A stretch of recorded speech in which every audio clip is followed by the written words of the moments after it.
اعوذ باللہ من الشیطان الرجیم، بسم اللہ الرحمن الرحیم۔ السلام علیکم ناظرین ذوق ادب کے پلیٹ فارم پر خوش آمدید۔ ناظرین، آج ہم آپ کو حضرت امام حسین رضی اللہ تعالیٰ عنہ کا میدان کربلا میں کرامات میں سے ایک واقعہ بیان کرنے لگے ہیں، جو کہ ایک بدبخت گستاخ کا واقعہ ہے۔ اہل بیت پاک سے گستاخیاں بے باکیاں، لعنت اللہ علیکم دشمنان اہل بیت۔ ناظرین، امام علی مقام، امام عرش مقام، امام تشنہ کام حضرت سیدنا امام حسین رضی اللہ تعالیٰ عنہ یوم عاشورہ یعنی بروز جمعۃ المبارک 10 محرم الحرام سن 61 ہجری کو یزیدیوں پر اتمام حجت یعنی اپنی دلیل مکمل کرنے کے لیے جس وقت میدان کربلا میں خطبہ ارشاد فرما رہے تھے، اس وقت آپ رضی اللہ تعالیٰ عنہ کے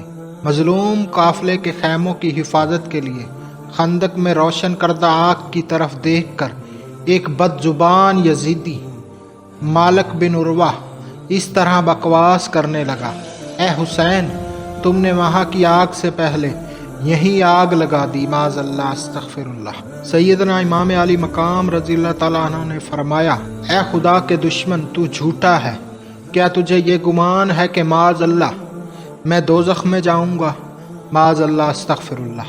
امام علی مقام رضی اللہ تعالیٰ عنہ کے قافلے کے ایک جانثار حضرت سیدنا مسلم بن سوجہ رضی اللہ تعالیٰ عنہ نے حضرت امام علی مقام رضی اللہ تعالیٰ عنہ سے اس منہ پھٹ بدلگام کے منہ پر تیر مارنے کی اجازت طلب کی۔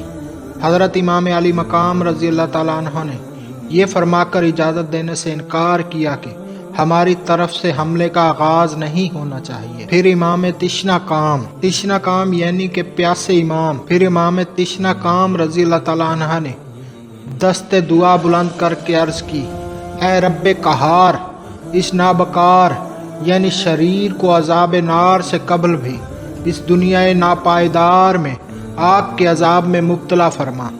فوراً دعا مستجاب ہوئی، یعنی فوراً دعا اللہ نے قبول کر لی، اور اس کے گھوڑے کا پاؤں زمین کے ایک سوراخ پر پڑا، جس سے گھوڑے کو جھٹکا لگا اور بے ادب و گستاخ یزیدی گھوڑے سے گرا۔ اس کا پاؤں رکاب میں الجھا، گھوڑا اسے گھسیٹتا ہوا دوڑا اور آگ کی خندق میں ڈال دیا، آگ میں جل کر بھسم ہو گیا۔ امام علی مقام رضی اللہ تعالیٰ عنہ نے سجدہ شکر ادا کیا، حمد الہی بجا لائی اور عرض کی: یا اللہ کریم، تیرا شکر ہے کہ تو نے آل رسول صلی اللہ علیہ وآلہ وسلم کے گستاخ کو سزا دی۔ ناظرین، جاتے جاتے آپ سے درخواست ہے کہ ہمیں آپ کے تعاون کی اشد ضرورت ہے۔